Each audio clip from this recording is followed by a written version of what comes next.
way in. Welcome back. Our next presenter is Tammy McEachern. I'm sorry. Hughes. Tammy will be presenting on you have a device, now what? Her career spans over 30 years in the public sector, pediatric outpatient health, private practice, community-based adult services, expanded level AAC clinic, and the educational system specializing in augmentative alternative communication. She is the district SLP AAC specialist in Langley SD 43. Teaches the I'm sorry. Teaches the AAC course in UBC's Faculty of Education and chairs the Inter-District Augmentative Alternative Communication IBAAC group. Tammy brings extensive device computer programming experience and familiarity with CCC and has developed many techniques and strategies for clients with AAC. And with that, thank you very much. Thank you very much. Okay, so you're going to have to give me feedback if it's like way up in my mouth or if you're not hearing me too low, because I get a little bit, handsy. I got my hands out and I start gesturing all over the place. It's an occupational hazard. We should be gesturing, right? So welcome here.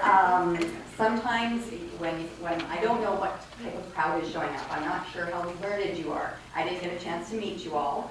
So I'm Tammy. It would really help me if you would just say your names. I'd love to just know so that I can kind of say, oh, because I know a few of them. Oh, here's the SLPs in the room. So can I start with you? Sure. Glenn. Hi, Glenn. Denise. Catherine. Now see if I can remember this, okay? It's always a test. Mark. Janelle. Laurel. Hi, Rashard. Yeah. Manjot. Hey, I get a lot of practice. Lots of names. Don't worry. Galia. Catherine. Mercy. Tina. Yvette. Angela. Rachel. Yeah. Ian. Kelsey. Jennifer. I think I know her. and the back, our filmer. Oz. Tiffany. I'm Christina, as you all know. Arlene. Hi. Arlene. Oh, hey, Arlene. Okay, that's Tammy. So I do teach at UBC, so I like to hear names. Am I going to remember them all? Not a chance. But I'm hopeful, hope springs eternal, that I will recall your names. And if I don't and I look blind and I need you to say something, please just fill it in for me. Because I really am interested in what you're going to take away and what you're looking for. So when I say you have a device now, the topic was funny when we were all down there on who's going to say what, and I'm going, well, I'm in the school system. And so really that is the time that you kind of start to see things happen. So I'm just going to move ahead a little bit to tell you that AAC for beginners require patience a lot. And I like that I've had this goofy slide for a while, and I've used it often in different ways, just to show that we all have different ways of communicating. We need to find our way, and it's not just the AAC user that we need patience for. We need to give ourselves patience and grace. It's a lot to be a communication partner, and that's what all of you are strong communication partners and stepping up and modeling for others too. So you're not just a communication partner, you're also often modeling for others so they can see what you are trying to support and pull out from your loved one in your home and in your life. So I think it's really, really important to think about communication partners and teamwork. And some of my colleagues know I'm like really into communication partners and I'm really into teamwork because none of us do this alone. We need a lot of people to support us. And I get a chance to work alongside SLPs in my school district. So I am an SLP, but I have a few more years experience than a few of them, and am actually the AAC specialist in my district. And what I do in that role is support any of the SLPs that are bringing forward kiddos that have some needs. I'm always involved from the very beginning. If they're on the kindergarten entry list, I know who's coming in. So I'm working collaboratively with the OTs and PTs for any incoming kiddos. it's important to know that it's not a job for one, right? It takes a team, and in so many ways. And not just the team that's at home, and not just the team that's at school, it's the classroom partners, it's the admin staff, the whole shebang. And we're really vital to this whole process. And who belongs? And I've got a few. And I talk a lot, and I talk fast, so I'm gonna slow. You're definitely gonna be the communication partners and the SLP and AAC specialists for sure. We're big communication partners here. But these other people all have a role. If you take a look at them, have you ever questioned how much a custodian actually knows what's going on in the school? I mean, tons. The importance is not simply on the immediate family, and it's not simply on the teacher or the SLP that's in that school. It is a whole community. And recognizing that all of us need to find our way to be great communication partners to support some advances, some steps ahead, some ahas, and wow, that happened, that's amazing. To build on the autonomy and the possibility that our communicators have challenges with. I've had great opportunities to actually work with custodians even. It's so funny, they know the whole school, right? So they're finding a great place to bring them for a cool down time. They'll make sure that the timing is right for, getting a break or giving them heads up to get in or out of spaces. Super accommodating. I haven't walked into a school where a custodian hasn't said, "Who are you looking for? I can probably direct you." And I know they can, right? So it's like, yeah, okay, sure. And so I get to know them. Often I go home knowing the first name of everybody, and I do work really hard in this school to remember that. Something about this slight age thing that happens that does change the dynamic of our memories. But if we keep practicing, it continues. The things not to forget is, I know we see the teachers and we see the educational assistants, and we know that they're tasked with it, but really we just want them to be part of the party. It's not just the job to be managing it all. Their job is not simply delivering, but actually participating. So they need to be involved in it, not just directing others to, oh, try this and work on that for this long. They need to be involved in that whole process to identify for the user that they're there too. So they recognize that, okay, I'm not just working for this person. This is my communication. This is how I'm going to share. You do know that occupational therapists are often involved with our kids because they need different ways of being supported. They need mobility in some ways. They need access. I love standards. The physios are going to get our communicators with Rett in standards, and I love that because, man, you take somebody out of a chair, and anybody who's ever been in a wheelchair for a period of time yourself, I don't know if anybody got a chance to, broke a leg or something. It's consuming, and you're at this level, right? Like you're down here.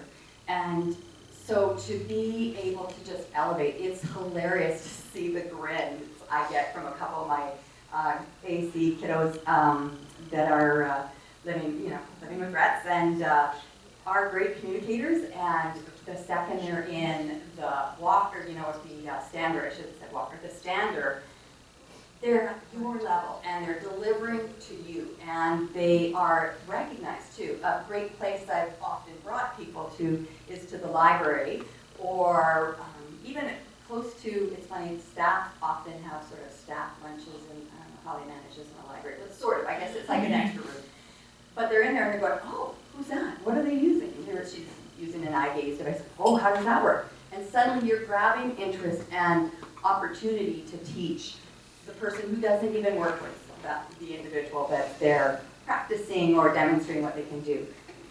And there's roles for them in that place because they're recognized, they're seen at that level where we all like to be seen at. It's really hard to come down. It's not that hard. But I mean, it is not automatic for us to get down low to communicate. We usually are talking down. And think about what that dynamic feels like. You really want to try and be on the level as often as you can. There's loving families we can be on, above and supporting, but as communicators, education partners, it's really great to be at the same eye level. You're reading their cues better, and they're reading what you're saying a little bit clearer as well, because you're invested in it. Principals, really vital to get a principal in a school on site. For this whole process as we're going through the device, we want them to know what's involved. And you know, it's not just, hey, Tammy's coming and there's gonna be a device we're gonna do, and she's gonna show up and help you. Yeah, I'm gonna bring it, we're gonna all work together, but they need to build in some time so that they can demonstrate to their school community, the kids that they're teaching and administering, that this is important and that everybody has a voice, and we're gonna work on it this way. So getting a principal involved is really valuable to have them as part of the team. Any others here that you can think of that I maybe haven't put on? After-school programs. Ah, yes. Yes, exactly. After-school programs for sure. And what was the second one you said? Yeah. And we have so many, like now, with the changes in this province, we're having even more younger kiddos in those, in those classes, after-school support and such. I think I've covered most of them. Anybody you think should be on there that's not there? I apologize, parents and grandparents. Yeah, exactly. You know what? It could have fit by the OTs and PTs. I should have just fit it in there, because super vital actually, because they're your support too, right? We're that next level, or aunts or uncles or cousins. And the bigger the family unit, the better the communication is. Also, like a church or any Yes. place that your family goes in another community that you have. For sure. Or any activities that you participate in, or if you go watch races, or you go to dog shows. Casino. Okay. Adult day programs. But it works. You're definitely seen as an adult in that environment, which is really cool. Yeah, for sure. That's good. So when we look into AAC in schools, we kind of got to navigate the system, right? There's a goal that we want to get the highest possible communication output there. That's what we want. But we have to recognize we're not just expecting someone else to do it. We have to deliver it first. We have to model it, we have to shape it, we have to teach it, we have to entice others to be part of it. And the two most important things are saying exactly what they want to say. That's what a user wants to be able to do, a communicator. All of us want to say exactly what we want to say. We don't want to be misread. And we want to be able to say as fast as we can in whatever way we can. So recognizing that those are two really valuable goals for being heard, recognized, and understood in this environment, it's important then to consider, how can we do that? How can we set up our loved one, our student, our classmate, our friend, to do that? What can we set them up with? And it doesn't need to be the high tech that we're talking to get to. It could be something very low tech that they could quickly demonstrate that they're able to say something. And it's from an excellent communication partner that will pull that message out. I know you've heard about yes, no. I'm a yes, no person too. So yes, no, I mean, I could have this if I had somebody that was looking on either side, like could actually indicate up, left, or down to the right, or whatever way it is. I can change this. I can have it this way, so I can have it short or far if I really need an obvious look, which I'm not going to need that much of an obvious look. But you could, and I've done, I love these expandable ones, because sometimes we've only got this much space to stretch to. So having it, of course, turn my message around so you can read it better. But having it in that way. I typically start here because automatically, like Anne-Marie says, we do tend to acknowledge a yes by looking up to confirm often, even if we haven't shaped or the communication partner hasn't figured out exactly what we're kind of meaning with that yes. But when they're looking up, I know some of you have just got it, and they say, oh yes, you're looking up at the yes. I think you mean yes. Am I right? And then I give you a chance to look again. Because I'm going to tell you what I saw you do, I'm going to tell you what I think it means to me, and then I'm going to confirm. And by doing that 1, 2, 3 all the time, we can't say it enough. I think each one of us has probably said it in our presentations and probably will continue to. It's every time I have a student that's a student clinician at Langley for getting some supervision, or going through their, how many internship, I think they have to do 4 practicums. So when they're doing that, this is what I want them to know. I want them to recognize that just looking and taking, like I'm looking at you, and sorry, your name again is Paul? No, Mark. Close. No. But I'm going to take it because it's the same number of letters, and I'm going to go with that, okay? So, Mark. So if I was looking at you and you're nodding, I could just assume yes, but why would I do that? Why should I do? I should confirm that. I should make sure that you really did mean that. Maybe you were thinking of something and nodding. I need to confirm that. So I was, Mark, do you understand what I'm saying? And if I had it sort of like this, I could, oh, I see you're looking up. Does that mean you mean yes? And then I see you're looking up again. Great, thank you so much. I know that you said yes. And so I would be doing that and pointing and referencing. It's really important to continue to do that even when they automatically do it, because you're not teaching them. They know how they're doing it. You know what they're saying. You can read that. But everybody around them gets a chance to see, oh, guess what? She said yes. He said no, right? And it confirms the message. And the more they hear it, the more they don't assume. I'm going to go off on a tangent here for a bit because I don't have it in the program. But I was being asked by my colleagues, what did you do this summer? And in my district, we managed to swing getting, sorry, I'm pulling the mic away on that, set up a summer session for some littles. Because guess what? When we start school, we have a bunch of communication partners. They're in kindergarten, they're in grade 1, grade 2, they're tight, right? They are so open, they are the most ready to be the best buddies ever. That's the key. Those are the ones we want to teach. Those are the ones we want to be ready to grow up and go in every grade with our kids. We want communication partners to be savvy, to know how to interact and to support communicators that are communicating differently. And so we had this summer session. So we had 5, 6, I think, that were invited. They were, targeted. We sort of grabbed a list on who might be available, checked with families, got 5 families that wanted to let their kiddos come. And then we invited someone from their class, because it doesn't make sense to have all the kids that are really keen to do that. It makes sense to build the peers in the class to be their communication partners. The teacher's going to change, the SEA is going to change, the principal's going to change, everybody's going to change. But most of your peers are going to at least be, if not that class, the one next door. So at least when you're starting, you're building really great skill sets in these communication partners. So we get to do this in Langley for the summer session. It was exhausting and fantastic at the same time. And there were times of like, and times of total joy. I mean, I was dancing with wheelchairs and pushing around like crazy. I got so much workout, I tell you. It was awesome. As did they, because laughing is a huge workout, and boy, oh boy, were there a lot of laughs. When we're talking about transitions to tech, I was saying this morning you've heard, what is AAC, why do we use it, and our expectations. I'm sure Karina gave you all kinds of great ideas. And I'm probably saying things that she's already said. And then Anne-Marie says where to start, and what is low, what is high tech. Have you got any residual questions? Are you on that path? You've got it. I know many of you are seasoned in your roles as parents and communication partners. But if you have any questions or observations, let me know. So I'm wondering what you talked about. Did you have a chance to talk a little bit about what you do with your communication partners in your times?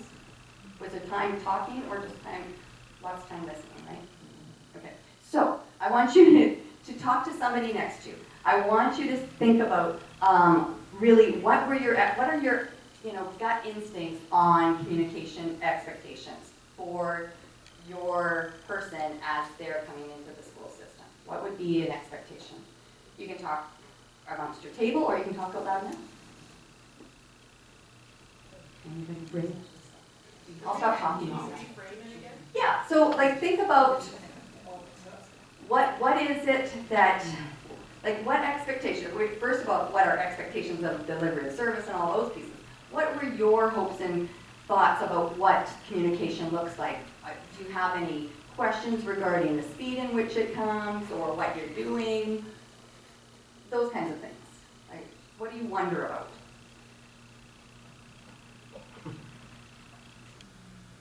Yeah, go ahead. You have a thought. I can read your thought on your face. I see your thinking. Am I right? Yes, great work. Yes? Okay, good. I thought so. Okay, so our Here, I'll let you do this. Our daughter was living with us as an adult for 10 years after she became an adult age. And we had a very strong team, and because she was in our house, and she was there and living her life in community and responding to community in a way that was tailored to her. Her name is Katie, so I'll use her name. And working with her and supporting her in developing communication skills that were really effective was really easy. And then she moved to a new situation. So I think for me now it's how do we help to maintain that level and keep it growing? And that's a real challenge. So it's not a school system, so it's even more fragmented. Yeah. Yeah, thank you. Great question. That's a really good question. And it is exactly why I'm talking about how we have to start really young to start building those skills, because and I have worked throughout the whole system. I worked from very newborn, not just in this area, but all the way to end of life, right? So like age, dementia, whatever path we get on, right? And the reality is we have a lot of communication partners right in the beginning. We have a lot of people in our lives. And then as we age, we have smaller and smaller and smaller circles. So building the skills of your loved ones so they're their own best advocate are super important.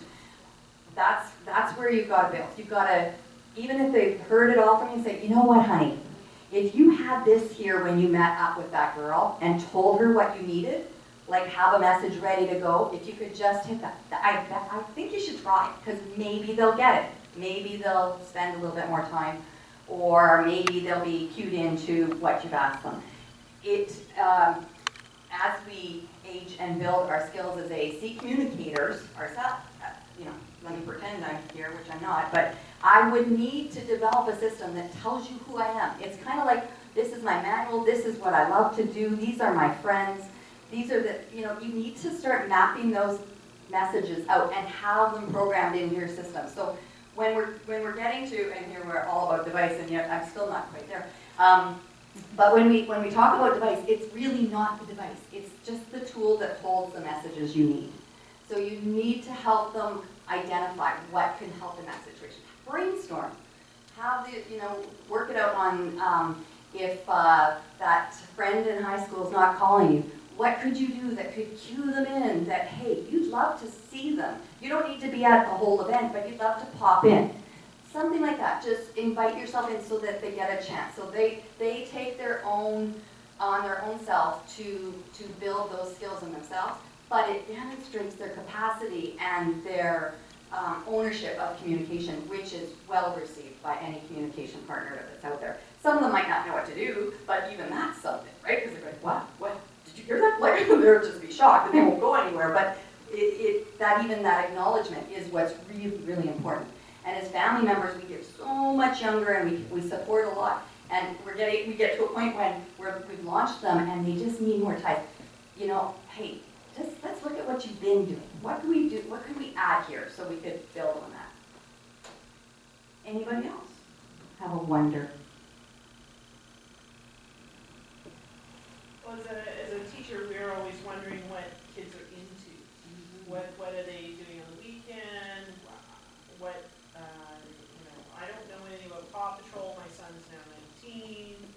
What are the shows, the music? Maybe we're cultural music. We have somebody right now that's really into Philippine television logos Okay. and having other people draw them while he watches, Right. which is so not on our radar. No. So having those conversations with parents of Yeah. what they want to talk about. Yeah. Because it may be as a 55-year-old woman, Right. have zero connection with what the cool kids are wanting to talk about these days. And that's reality, right? I mean, but exactly. I mean, raising that they need to develop their interests and share that. I have a young man that I worked with. I got to meet him in kindergarten when I started back here, or when I moved to BC.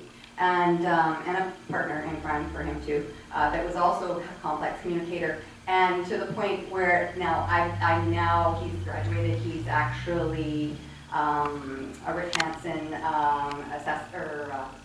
accessibility consultant, so he's got certified in that. So, and he's on a board trying to provide some information, and a great board of on accessibility in our school district, which I love. And I know that he's going to move to a place where he's going to have even more work, and because he's a bright man. I'm going to say young man still because he's young, and I can say that because I'm older than him, and he knows that. But I'm just listening. I haven't been engaged in supporting him because I've been just a colleague and a friend for a while. But I'm waiting, and I'm getting some of the invitations a little bit. I have an issue. What do you think about that? And I'm able to give some insight now. So I had to be just present and not direct or suggest or, hey, you should do this out of the gate. I waited until he says, I have a problem. And I said, oh, let me know. Maybe I can help. And I just left that, and he came back to me and said, hey, this is what I'm wondering. And I said, well, I think you're going to need to fire that person. But, that's on you. So if you've got everything else set up, that would be what I would do. So that goes well, but then when I see him, he's working through, and in fact, we're going to get to devices, saying, you can have a great device, but sometimes we don't use the device to its best capacity. We don't set ourselves up for success on it. So he's spelling. I mean, I know you can spell, but there's word prediction, buddy. It's right there. Just give yourself a break. Get your message out fuller. Get it, more robust so that you can impress others. Or have something that says, hey, I like spelling because I want to practice it. Sometimes it shows you that I really know this, so that's why I'm doing it. Like I said, have those messages embedded in the system so that it pops up for somebody to hear and have some information so that they're more comfortable with the pause or the wait or the length of time, because it definitely does take some time. I'm going to move forward because I know I'm going slower through these, but I will get faster. We also need to continue to include low-tech supports, right? And the things that are super important right from the beginning, that's always been important, are still important, always. Observing body language. This, as I said, describe what you saw happen. Comment on what's going on in the environment sometimes. Say what you think they're communicating. Ask if you guessed it correct. My 1, 2, 3 way, or whatever path you take. Just remember to touch on these pieces so they get a chance to confirm and demonstrate their understanding and show off, right? Honestly, let them show people what they know, because it's a lot of work. As you know, when you're looking at your loved one creating a message, it's a lot of work. So they should be showing their very best efforts out there and being proud of them and recognizing, yeah, it's hard work to sometimes put some of those things in ahead of time, but the payoff is you can just hit that button once if you put the time in building that message yourself or collaborating with your family and they program it in. That's fine too. Just be part of that discussion. Reading nonverbal cues. Okay, so here's my answer. I swear I've been doing this for a while. I convinced some colleagues to model really what yes and no can really mean. And really the reality of yes or no or more or all done or go or stop or please or thank, all of those pieces, they all have a similar kind of message with a different purpose, right? And so you can use a tool to carry more of the conversation, even if you've got the yes and no. But the yes can be confirming, they'd be hitting yes and it said, oh, do you want more? Guess what, there's a chance for them to say yes again. Or they could go, look to no, or stop. And they're controlling their environment by doing that. So reading nonverbal cues is super cool. I even think there's a yes poster up in the background. I was pretty lucky. and anyone that I ever work with, whether it's SLPs or teachers or SEAs or families, I'm saying, you know, ask your nonverbal person how they say yes or no. Sometimes we're just thinking they're all going to do it the same way. They're going to look at me. Like, I might make some assumptions in here. You're just looking at me. Oh, you're looking at me. I don't know if that's a yes or it's just you're looking at me. I need to find out what that yes looks like, right? So ask them. It's okay to ask them. And ask them how they say no, and watch really closely. And it may be different based on their energy and their, you know, the situation they're in. And then confirm that what the AC user is doing, so that to indicate that you understand what their yes, no, and describe what it looks like. So say, you were, rather than just reading, going, oh, you're saying yes. I'm not just going to look at you and say, oh, you're saying yes. I have to say, oh, you've got your head tilted and your eyes are opening wider. Is that yes? And then I've got to wait and see. And I might wait a long time, or I might have to ask it another way. They might not be in a state of super communication. They might be in a state of super frustration. So I might need to start asking some no questions. And by the way, we never ask enough no questions. No is the most powerful word we have in our vocabulary. And that's the word we need to teach. Not just the no, I don't want to eat that. No, I don't want to drink right now. No, I don't want to go outside. But no, stop. Not anymore, right? That is a really powerful tool. And we have to build up to that, so we have to set up our questions sometimes to get that no. I have a question. Yeah. Why do we assign emotions to answer? No can be a positive statement, so why do we have to saturate something? Yeah. Well, and that's why I put 3 symbols on there. Because if I'm doing, I would be pointing to the no. Because no, you're right. You could say sometimes it's a no, I'm not interested. And we may demonstrate that with our face. Or it just might be, no, I'm not ready. Or no, you can't go. You're right. And I created those ones just to sort of capture pieces that different users might recognize. If we're literate, that's what we're looking at. If we're not literate, you're right. We're looking probably at the age-old smiley face or the sad face. The red and green is simply tied to, of course, because green is go on our stop sign, and red is stop. And I try to do that. I often pair it that way. And I would even, in some cases, I might even consider putting a light to do that as well. But again, all these are symbols, and we have to teach what the symbol means, and we have to confirm they understand what that symbol is before we can be comfortable that they really that's what their message is, right? And you can also say, hey, I know that this looks like no and it's bad. Just look at that word. See that letter? N-O? That spells no. So when you look there, that's what I know you're saying. You're not sad, mad, or upset about it. You're just telling me, no, not now. And that's okay. That we demonstrate we illustrate what no looks like differently, so we can accommodate a little bit of flexibility in doing that answer. But I understand.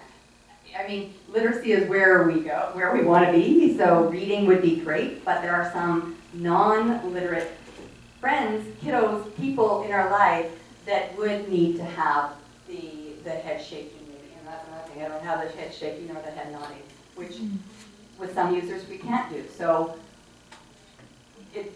we could really color it up, but the complexity of it's got to be something that works for them. There's lots of tools that we could be doing to get to know each other better, and like asking open-ended questions. But if you're going to ask an open-ended question, we better have some possible answers. So have a script or pieces of possibilities that they can expand on. In schools, often they'll be sharing and they'll talk about what they're doing. You know, who's in your family? You might have to start doing like the 20 questions. I have, you know, do you have a mom? And you can get a yes or no. Do you have a dad?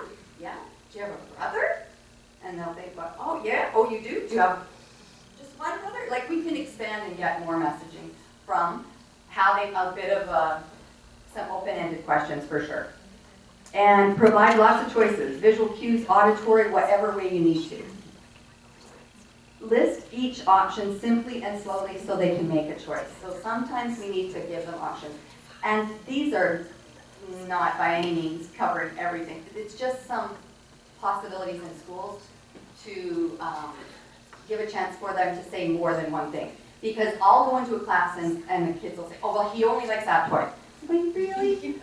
Really? I don't think so. I think there's probably some other toys in here he might like. So let's see. Is that the toy you like him to have because you want the other toys? And so, you know, providing some options that are common for the whole classroom is pretty valuable. Where do you like to eat is different. You know, it's not like, oh, are you going to eat? Because you just get a yes or no. They could be talking about, somebody could be asking them where they might want to eat. And then confirm right in, and focus the interactions to continue the conversation. So think about what you're doing and how to move through that conversation. So some of these scripts are things that I just provide in school so that you just think a little bit outside of the box. And AAC is accessible in so many ways. I had to do a screenshot back in COVID days, and so I love this background from Toby because it happens to show a lot of visuals that we all use and are loving and familiar with. Creating some meaningful goals, we need to connect with occupational therapists.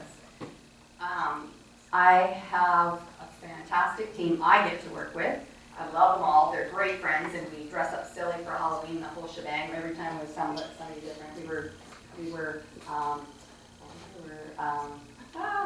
something busters. We were accessibility busters. No, we weren't Ghostbusters. We were on that theme, but we were trying to do access busters. I don't know. And, you know, they changed the songs, the lyrics we were singing. We were all rapping. It was crazy. But we're noticed, right? We're noticed that we work together. We like working together, and that's what we want to see and have happening in our schools with our kids in that environment. And so I'm talking about the OTs, but it's having the OTs handy. I mean, I talk to them all the time. Having the physio, like saying who's actually, she's kind of like a wannabe a speech pathologist. My OTs are kind of like their speech paths as well, or OTs or PTs. We cross so much. When you work together, you get to see what they need to work on, and we set them up for success too. You need to talk with the SLP about communication goals and ask the teacher where the student needs are and their curricular assistance that you might want them to be considering. Don't just show up at the IEP and get what you're given. Participate in it. Ask some questions a little bit about the goals. Be sure to put your stamp on what you think is going to be really valuable for your loved one or family member or student. Make sure that you have a voice, even if you're at the table and not a family member, but staff. And engage a parent for support. Like, I know that all of you parents that have kids that have some extra designations and challenges, that you have tons of skills that you're working on in your home. You're thinking sometimes when you bring school, well, I don't know what I really do. But you do, because you're doing it well and you're surviving in your home environment. You need to share some of those strategies with staff. Let them know, not the whole shebang once, because they don't remember a lot, let me tell you. Give them one strategy at a time, but it's important to do that. And in fact, all team sports should be involved in that collaborative process. Collaboration builds capacity, and I'm talking all about collaboration and communication partners. And this IDAC is something that they mentioned here, but Interdistrict Augmentative and Alternative Communication Group. I have colleagues in this room that are part of IDAC. Hey guys, say who you are. Yvette, again. Yeah. Anne-Marie. Anne-Marie. Jennifer. Jennifer. Karina. Karina, yeah. And actually, those districts, we might have a couple more, but we have the benefit of seeing things change in school, in different districts. We are getting more than one. In some districts, SLPs that have AAC specialty are actually working with a colleague. Maybe they're doing split, some direct SLP work, but specializing as an AAC consultant as well in the district. So all of those ones I know of, and there's ones that we're supporting through connections with SETBC, because I have a colleague that I used to work with that she moved on to SETBC, but she's still running the school-based delivery service all over the upper north and all over. And so she's always calling me when she's on a site visit outside and saying, hey, we're running into this problem with this thing. What can we do? You know, so it's just that connection, and we do meet a few times a year. Sometimes we're eating, and it's just in the summertime. But before summer we get to eat. But other times we're working and talking, which is fun. And you can only imagine, seeing as I haven't stopped talking much, that, and I have a timer on so I could try to remember when it's done, that it's really valuable to share ideas. And so building on that, building collaboration in that is we do it at these meetings. We do it in the meetings, after the meetings, and sharing beyond, and everybody has great ideas. So I want you to think of what you could do as parents in an environment that you're in. I know sometimes you might be the only parent with someone who has exceptional needs. However, you get to go to places where you meet others, and so make those connections so that you have somebody you could call and just bounce things off of. The more we talk with others, the more information we have. And I find it's pretty valuable. We created this interdistrict AAC group how many years ago? 18 about, Anne-Marie? Yeah. About, we had such fun. We had 5, was it 5 from each district? Yeah, 5 AAC users, members, family members, lots of supports, and we all had a big session together. It was a fantastic day, which we could never do again because we did it so well that now people are doing it in their own districts. So I'm going to get down to some of this. You think this was all I was going to talk about, that I was going to kind of just talk about devices. I'm going to say that the devices are valuable. They're important. The trials for devices are valuable to do. And all of your, any SL in the school district, when they're in a school district, and when you're after school district and you're with Kaya. So SETBC, everybody know what SETBC is? Special Education Technology of British Columbia. So that organization is housed in Vancouver's school district. And SETBC is the way in which we have access to specialized equipment. I can find in my district, we have a bunch of iPads that we get iPads out, we start modeling and doing everything we can. I'm supporting the SLPs are supporting the teachers and the SCA. SETBC has ways in which any SLP can ask for a loan of equipment, and they have access to it for a couple weeks, sometimes almost 3 weeks, sometimes longer if you just say, oh, I need it a little longer, or the student wasn't there, so you could get more time on trying things.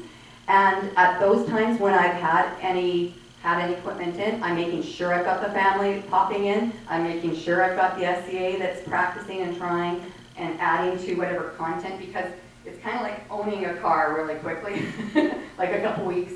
So you want to know everything you have to do about it, which you can't possibly, but at least you get right into it. So if you plan for when you bring in a loan from SETBC, so an SLP can ask for a loan, they can have it for a couple weeks, like I said, 2 to 3 weeks.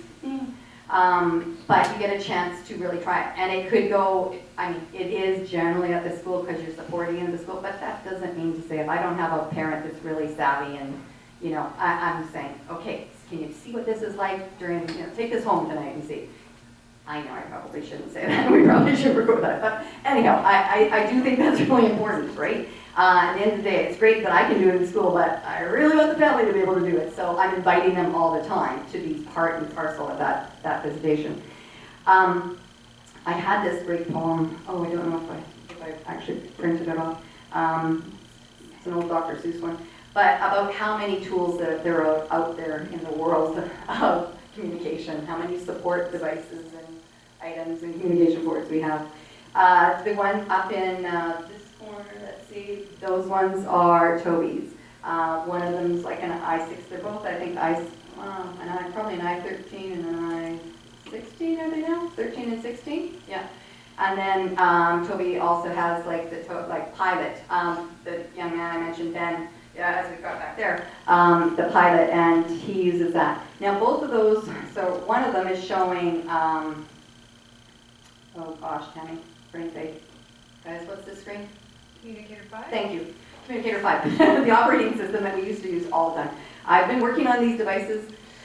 Okay, they have, Dynavox got to the point where they stopped numbering them and then they bonded and married Toby and became Toby Dynavox and had new babies. And so I know the very first baby the Dynavox had, and I worked on it, so it's sad. But I probably still have one in my basement, not my basement, but the school district basement. So the vocabulary on is very similar to what what was it called? It was what was it called before, the vocabulary? Communicator 5? Pardon? Communicator 5? No, not Communicator 5, the other one that, Compass. So Dynavox used to have Compass on it. So Compass and Toby, Dynavox and Toby married, and they created TD Snap and have on the platform a communicator, but it's complex, okay? I'm not gonna fool you, it's not easy. You have to sit down and go, okay, how do I do this again? But once you get something you know how to do, just milk it and do that, and then wait till you get some information on how to do the next one, or ask for it. But the devices are fantastic. Ben uses the Pilot. He actually was in school using all kinds of things. And he has extreme movement. So when you're seeing him do stuff, you have no idea what he's really doing. But he's hitting moving switches and things, but he's got tons of movement. And you'd think, wow, how could he use eye gaze? And yet now our technology, because I've been around when they were doing it, now the technology's gone to a point where you can glance at and have it read your eyes quickly. You need to have it set up right. That's why I say these loans that have them in a district or have them for a family to try out are really valuable if we're thinking we're going to ask for a tool from CCC. Now I mentioned Kaya. Kaya follows CCC. So as they age out in school, when they hit